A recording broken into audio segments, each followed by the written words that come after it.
Hey everyone, welcome back to YouTube channel.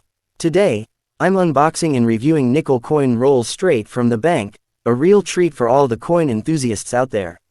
Each roll contains 40 nickels, totaling $2, and the fun part is you never know what you might find. Maybe a rare date, a unique minting error, or even a coveted silver war nickel from the 1940s.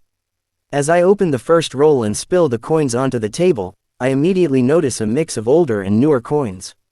One catch right off the bat is a 1964 Jefferson nickel, not super rare but still exciting to find in decent condition after all these years.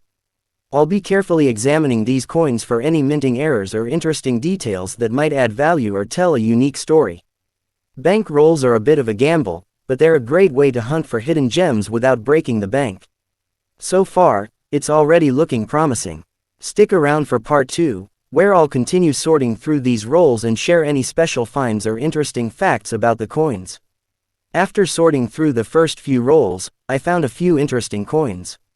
One standout is a 1941 Jefferson nickel, a nice pre-war find that's always fun to come across. Although it's not a war nickel with silver content, it's still a great addition to the collection. I also found a couple of coins with potential minting errors, which I'll need to examine more closely under magnification. Remember, these small details can sometimes add value. What's really fascinating is seeing the history in your hands, from shiny, recently minted nickels to those worn down by decades of circulation. Bankroll hunting can be unpredictable, but that's what makes it exciting.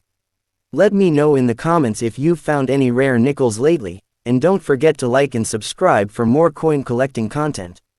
See you next time.